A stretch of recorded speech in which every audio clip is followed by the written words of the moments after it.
السلام علیکم ورحمۃ اللہ وبرکاتہ. والصلاة والسلام على من لا نبي بعده أما بعد فأعوذ بالله من الشيطان الرجيم بسم الله الرحمن الرحيم.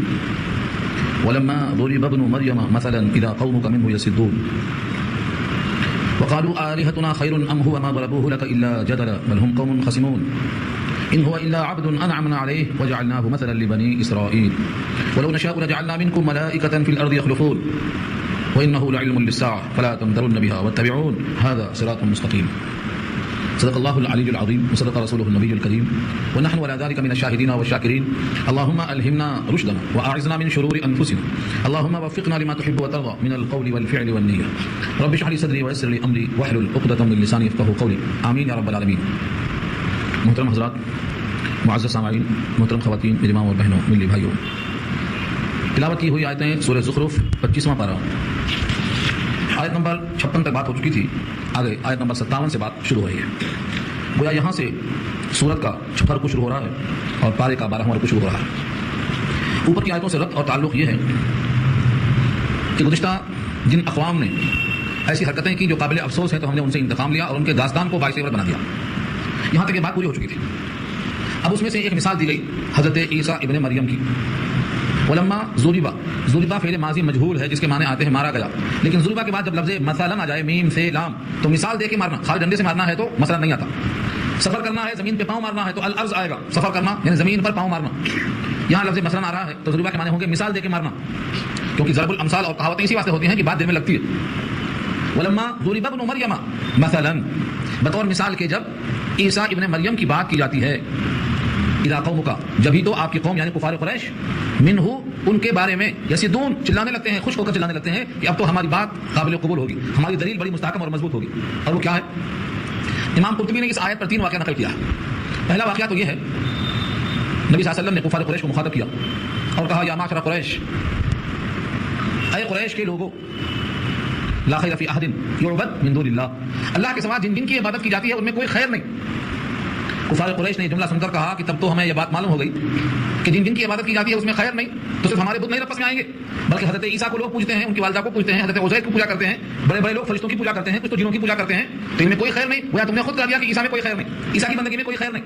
اس طرح سے انہوں نے خوب خوشیاں منائی کہ اب ایک موقع ہاتھ لگا. یہ آیت اس پر نازل ہوئی. اس آیت سے ان کا جواب کس طرح ہوا یہ ابھی الفاظ کے ساتھ سمجھاؤں.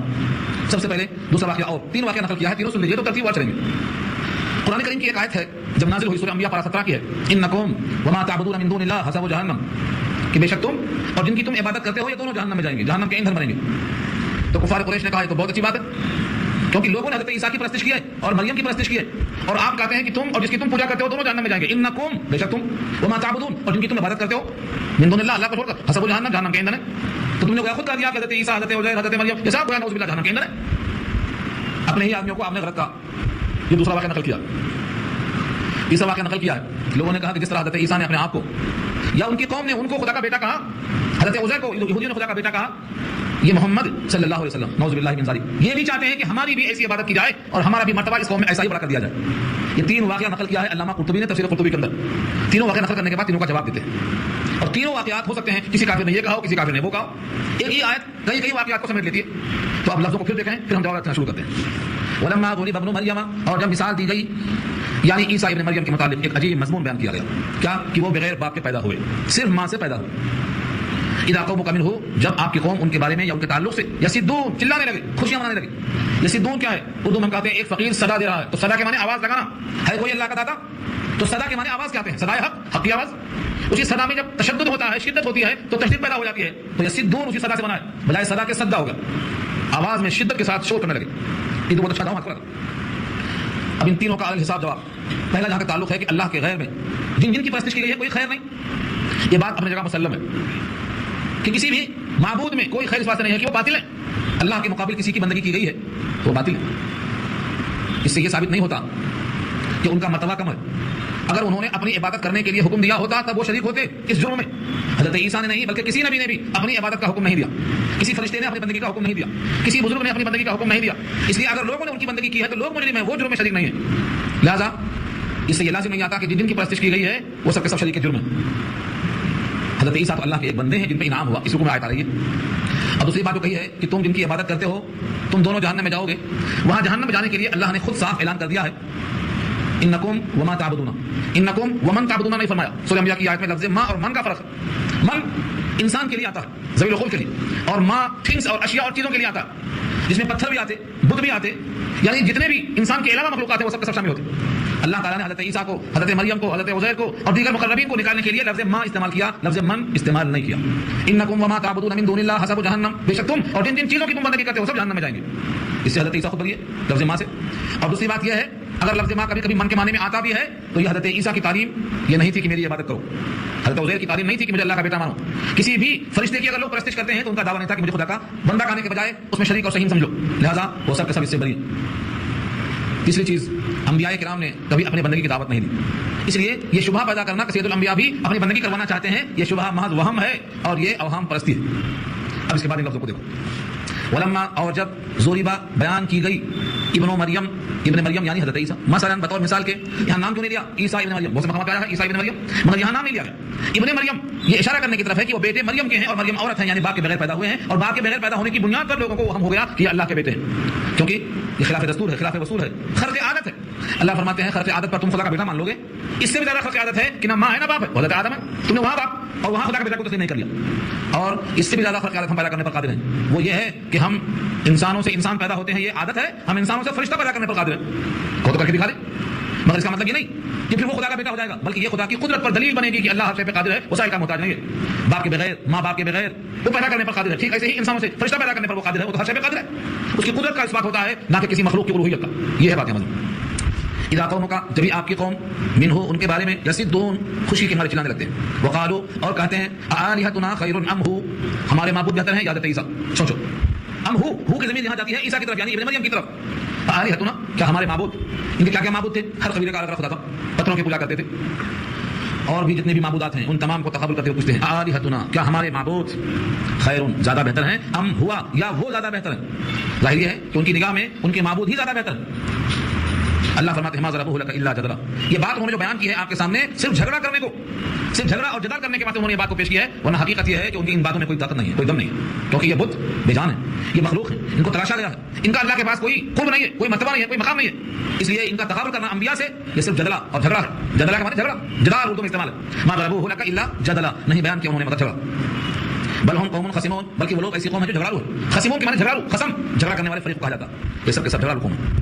اب سنو ان کے بتوں کی حقیقت کیا ہے اور ہمارے بندے, ایک بندہ ہمارا حضرت عیسیٰ, ان کی کیا حقیقت ہے. ان ہوا الا عبد انعمنا علیہ, نہیں ہے وہ مگر ہمارا بندہ, ایک بندہ, ان ہوا نہیں ہے وہ الا مگر عبد ایک بندہ, انعمنا علیہ کہ ہم نے اس پہ انعام کیا ہے.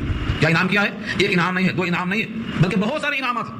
ان انعامات کی فہرست سورہ مریم میں آ چکی ہے, جب انہوں نے خود کہا تھا انی عبد اللہ آتانی الکتاب وجعلنی نبیا وجعلنی مبارکا اینما کنت. جب ان کی تقریر شروع ہوئی بچپن میں اپنی ماں کی برات کے لیے منہ کھولتے ہیں, ابھی ماں کی گود میں ہے, شیر خواری کا زمانہ ہے, اور کہتے ہیں میں اللہ کا بندہ ہوں, مجھے کتاب ملی ہے, مجھے نبوت ملی ہے, میں بابرکت ہوں, میں جامع رہوں گا, مجھے اللہ نے یہ احکامات دیے. پیدائش کے بعد جو بول شروع ہوئے ہیں تو انہیں عبداللہ کے شروع ہوئے, جو پیدا ہوتے ہی پہلا بول عبداللہ بولتا ہو اس کو تم اللہ کا بیٹا کہتے ہو. یہ انعامات.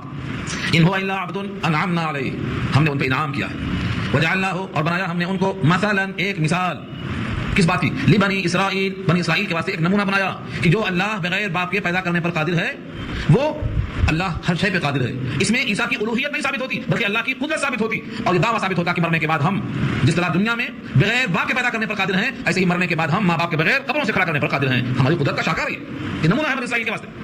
تو جو چیز اللہ کی قدرت کی دلیل ہے اس کو لوگوں نے غلط فہمی سے کیا سمجھ لیا, ایک بندے کے معبود ہونے کی دلیل ہے, ایک بندے کے خدا کا بیٹا ہونے کی دلیل ہے, الوہیت کی دلیل مان لیا اس کو. اور فرمایا یہ کوئی عجیب چیز ہے, دستور کیا ہے, باپ اور ماں دونوں سے مل کر بچہ پیدا ہوتا ہے, خلاف عقل تمہارے سامنے نظر آیا تو تم نے خدا کا بیٹا مان لیا. اللہ کی قدرت کا شاہکار دیکھنا ہے, اللہ اس پر قادر ہے کہ ہم تم سے انسان سے فرشتہ پیدا کر کے دکھا سکتے ہیں. ولو نشاء, اور اگر ہم چاہیں, ولو اور اگر, یہ لفظ لو کے معنی سپوز, ایسا ہوا نہیں لیکن اگر ہم چاہیں تو ایسا ہو سکتا. ولو نشاء, اور اگر ہم چاہیں, لجعلنا منکم, تو بنا دیں تم میں سے, ملائکۃ فی الارض, فرشتے زمین میں. کن سے بنا دیں, مٹی سے بنا دیں نہیں, تم سے بنا دیں. یعنی بغیر باپ کے اور بغیر ماں کے پیدائش پر تم تعجب کرتے ہو, انسان سے فرشتہ پیدا کرنا ہمارے پاس کوئی مشکل نہیں ہے, ہمارے مشیت پر موقوف ہے. اور وہ فرشتے کیا کریں, یخلفون, زمین میں خلافت کریں. جس طرح زمین میں تم خلافت کرتے ہو, آدم کے اولاد میں خلافت ہے, ایسے یہ خلافت ہم چاہیں تو فرشتوں میں تقسیم کر دیں, وہ خلیفہ بن جائیں. وَإِنَّهُ لَعِلْمٌ لِّلسَّاعَةِ, اور بے شک وہ علامت ہے قیامت کی. حضرت عیسیٰ کیا ہے, علامت ہے قیامت کی. یہاں پر لفظ علم ہے, علم کے معنی علامت کے آتے ہیں, نشانی کے آتے ہیں. یہاں دو تفسیریں کی ہیں مفسرین نے. وَإِنَّهُ, اور بے شک وہ یعنی حضرت عیسیٰ, لَعِلْمٌ, البتہ علم ہے یعنی قیامت کی نشانی ہے, لِلسَّاعَةِ, قیامت کے واسطے. دو طرح سے نشانی ہے, ایک تو یہ کہ دنیا میں وہ نہیں ہے، آسمان پہ اٹھا لیے گئے، جس کا ذکر چوتھے بارے میں آ چکا ہے، انی متوفیک ورافعک الیہ، اٹھا لیا ہم نے، وہ قرب قیامت میں اتریں گے، ان کا اترنا اب دلیل ہوگی کہ اب قیامت بہت قریب ہے آنے والی ہے، تو ان کا وجود چونکہ اب وہ آسمانوں پر ہیں، جب اتریں گے تو اتریں گے قرب قیامت میں، لہذا ان کا اتر جانا، ان کا وجود دنیا میں پھر سے نظر آنا علامت ہوگی، نشانی ہوگی کہ قیامت قریب ہے۔ یہ مفہوم بن گیا ہے۔ اب دوسرا مفہوم اس سے ہٹ کر بیان کیا گیا ہے، وہ یہ کہ ان کا وجود چاہے وہ دنیا میں ہو، چاہے وہ آسمان میں ہو، چاہے وہ دنیا میں تھے اور آئیں گے، ان کا وجود کیونکہ بغیر باپ کے ہے، تو یہ بغیر باپ کا پیدا ہونا یہ نشانی قیامت کی ہے کہ جو بغیر باپ کے پیدا کر سکتا ہے وہ قبروں سے بھی نکل سکتا ہے، اس طرح سے دوبارہ پیدا ہونے پر نشانی ہے۔ تو دو ترجمہ کیا گیا اس کا، وَإِنَّهُ لَعِلْمٌ لِلسَّاعَةِ، بے شک وہ قیامت کے یقین کا ذریعہ ہے، فَلَا تَمْتَرُنَّ بِهَا، تو تم شک نہ کرو اس کے ذریعے، وَاتَّبِعُونِ، اور میری اتباع کرو۔ یہ حضرت عیسیٰ کو سامنے رکھ کر کفار قریش سے کہا گیا ہے کہ تم قیامت کے آنے پر شک نہ کرو اور میری یعنی محمد صلی اللہ علیہ وسلم کی اتباع کرو، وَاتَّبِعُونِ سے مراد میرا اتباع کرو یعنی نبی صلی اللہ علیہ وسلم کی اتباع کرو، اور قیامت کے آنے میں شک نہ کرو، یا حضرت عیسیٰ کے بندہ ہونے میں شک نہ کرو، یا ان کے قیامت کی علامت ہونے میں شک نہ کرو، یا وہ جب آئیں گے تو قیامت قریب ہو جائے گی اس میں شک نہ کرو، یا جس طرح وہ بغیر باپ کے پیدا ہوئے ہیں اس طرح اللہ بغیر اسباب کے پیدا کرنے پر قادر ہے اس میں شک نہ کرو، اس سب گنجائش۔ ھذا صراط مستقیم، یہ ہے صراط مستقیم، ھذا مانے یہ، اور صراط مانے راستہ، اور مستقیم مانے سیدھا۔ دوسرے فاتحہ میں آپ مانگتے ہیں روزانہ اہدنا الصراط المستقیم، اللہ فرماتے ہیں ھذا صراط مستقیم، یہ صراط مستقیم ہے، اس عقیدے کو دماغ میں رکھ لو، جس کا دماغ اور جس کا عقیدہ اس کے مطابق ہوگا یہ صراط مستقیم پر ہوگا۔ وہ کیا؟ اللہ کے غیر کی بندگی میں کوئی خیر نہیں۔ جتنے انبیاء ہیں سب بندے ہیں اور سب نے اللہ کی بندگی کی دعوت دی ہے، میری بندگی کرو، کسی نے بھی نے کہا نہیں، یہ ہے صراط مستقیم، ھذا صراط مستقیم۔ اب یہ بندگی کرنے میں، صراط مستقیم پر چلنے میں شیطان کبھی کبھی رکاوٹ ڈالتا ہے، وہ ثابت پیدا کرتا ہے، خیرات پیدا کرتا ہے۔ اس سلسلے میں آپ کو ایک بات اچھی طرح دھیان کرنا چاہیے، ایک اصول ہے کہ جب کسی چیز کا یقین ہو جائے تو کسی شخص سے وہ یقین باطل نہیں ہوتا۔ آپ کو ایک مرتبہ یقین ہو گیا کہ یہ قرآن اللہ کی کتاب ہے، اس میں کوئی شک نہیں، تو یہ کتاب کیا ہے؟ یقین کا مجموعہ ہے، اس میں جو بات بھی آئے گی وہ یقین کی ہوگی، ایک اصول ہے۔ جیسے فرض کرو آپ نے ابھی وضو کیا اور وضو کرنے کا آپ کو یقین ہے کہ میں نے ابھی وضو کیا، اب شک پیدا ہوا وضو ہے کہ چلا گیا، وضو ہے کہ چلا گیا، وضو کے جانے نہ جانے میں شک ہے لیکن وضو کرنے میں یقین ہے، تو وہ یقین اس شخص سے نہیں باطل ہوتا، اصول یہاں بھی وہی اصول ہے۔ قرآن پورا کا پورا سچ ہے، اس میں شک نہیں ہے، جب اس میں شک نہیں ہے یقین ہے تو جو باتیں اس کے خلاف ذہن میں آتی ہیں یا کوئی ڈالتا ہے یہ سب کے سب شک ہے اور شیطانی وساوس ہیں، ان سے اس یقین کو باطل نہیں کرنا چاہیے۔ ہمارا عقیدہ یہ ہونا چاہیے کہ جو کچھ قرآن میں اللہ کا حکم ہے یہ سچ ہے، اور جو اس کے خلاف دل میں آتا ہے یا کوئی ڈالتا ہے یا وسوسہ ہے شیطانی ہی تصویر شیطانی ہے، یہاں اسی کو شرح کیا اللہ نے، ولا یصدنکم الشیطان، اور شیطان تم کو نہ روک دے، ولا یصدنکم الشیطان، شیطان تم کو روک نہ دے اس صراط مستقیم پر چلنے سے۔ کیوں؟ اس کو کیا غرض پڑی ہے روکنے کی؟ اس کو کیا حاجت ہے؟ فرمایا انہ لکم عدو مبین، بے شک وہ تمہارے لیے دشمن بھی ہے اور سری دشمن ہے، چیلنج کر چکا ہے کہ میں دشمن ہوں تمہارا۔ دارا آدم کو جنت سے نکلوانے میں اور اس سے پہلے اس کا اللہ کے سامنے یہ کہنے میں کہ میں آدم کو دیکھ لوں گا کیونکہ میں آدم کی بنا پر مردود ہوا، میں آدم کی اولاد کو چھوڑوں گا نہیں، ساتھ لے جاؤں گا جہنم میں۔ جس نے اللہ کے سامنے یہ چیلنج کیا ہو اور اس چیلنج کو اللہ نے قرآن میں کئی بار نقل کر دیا ہو، ہم اس کو دشمن سامنے جانتے ہوئے بھی شک کر رہے ہیں، تو تمہارا وہ دشمن ہے، تمہارے باپ دادا کا دشمن ہے، اس کا پروگرام یہ ہے کہ تم کو جہنم میں ساتھ لے جائے، اس لیے تم کو وہ روکنے والا ہے، تمہارے دل میں برے خیالات ڈالے گا۔ آج ساری دنیا میں مسلمانوں کے دل میں وسوسے کیوں ہیں؟ کہاں سے آ رہے ہیں؟ قرآن جیسی یقینیات کی کتاب ہمارے پاس موجود ہوتے ہوئے نہ کسی کا عقیدہ درست ہے اور نہ کسی کا عمل درست ہے، کیونکہ قرآن کریم کے مطابق ہمیں اس کتاب کے پڑھنے کا سمجھنے کا نہ موقع ملتا نہ فکر ہوتی ہے۔ تو یہ کون کرتا ہے؟ یہ شیطان کرتا ہے، شیطان ہمارا دشمن ہے۔ ایک آیت میں کہا ہے فاتخذوہ عدوا، جب تمہارا وہ دشمن ہے اور واضح ہے تو اس کو دشمن ہی سمجھو، دوست مت سمجھو، اور جب کوئی بات قرآن پاک کے خلاف دل میں آ جائے تو سمجھو کہ وہ اس کی طرف سے آ رہا ہے، یہ اس نے ڈالا ہے، کیونکہ قرآن تو حق اور سچ ہے، اس لیے شیطان کی اتباع نہ کرنا، اس کو دشمن بنا کے رکھنا، انہ لکم عدو مبین، تمہارا کھلا ہوا دشمن ہے۔ ولما جاء عیسیٰ بالبینات، اور جب آئے، جاء مانے آیا، ماضی ہے لیکن لفظ لما داخل ہوا ہے، ولما جاء، اور جب عیسیٰ معجزات لے کر آئے، ولما جاء عیسیٰ بالبینات، بینات کی جمع بینات، معجزات لے کر آئے، ان کے پورے معجزات سورہ آل عمران میں آ چکی ہے۔ بس کیا کیا معجزات تھے؟ طویل معجزات، ان میں سے ایک تو یہ ہے کہ آپ کا ہاتھ کسی مادرزاد نابینا کے آنکھ پر لگ گیا، پھر دیا آپ نے تو پیدائشی نابینا بھی ہے، آنکھ ٹھیک ہو جاتی، کوڑ کا مرض ہے، برس کا مرض ہے، ٹھیک ہو جاتا، ہاتھ رکھ کے بولتے تم گھر میں کیا کھا کے آئے ہو، کیا رکھ کے آئے ہو، مٹی کا پرندہ بنا کر پھونکتے اڑ جاتا اللہ کے حکم سے، مردے کو ٹھوکر مارتے کہ اٹھ اللہ کے حکم سے اڑ جاتا۔ یہ سارے معجزات کا ذکر پیش آ چکا ہے سورہ آل عمران میں، یہ سب معجزات دے کر حضرت عیسیٰ، اور یہ دوبارہ پھر آئیں گے، یہ امت کا عقیدہ ہے۔ حضرت عیسیٰ کو اللہ قرب قیامت میں پھر بھیجیں گے اور ان پر لوگ ایمان لائیں گے، لیکن وہ بحیثیت نبی کے نہیں آئیں گے، بحیثیت امتی کے آئیں گے، قرآن کی ہی اتباع کریں گے نہ کہ انجیل کی۔ ولما جاء عیسیٰ بالبینات، اور جب موسیٰ حضرت عیسیٰ معجزات لے کر آئے، قال، فرمایا قد جئتکم بالحکمہ، میں تمہارے پاس سمجھ کی باتیں لایا ہوں، حکمت کی باتیں لایا ہوں، ولأبین لکم بعض الذی تختلفون فیہ، اور تاکہ میں بیان کروں، ابینہ بیان کروں، واضح کروں تمہارے لیے، بعض الذی تختلفون فیہ، بعض وہ باتیں تم جس میں اختلاف کیا کرتے ہو۔ بعض کیوں کہا؟ کل کیوں نہیں کہا؟ کیونکہ کچھ باتیں دنیاوی ہوتی ہیں، کچھ دینی ہوتی ہیں۔ دنیاوی باتوں میں جھگڑا ہے تو اس کو میں واضح نہیں کروں گا، دینی باتوں میں جھگڑا ہے میں اس کو بتاؤں گا، کیونکہ دینی اور دنیاوی دونوں کا معاملہ الگ الگ ہے۔ نیک حدیث سنایا تھا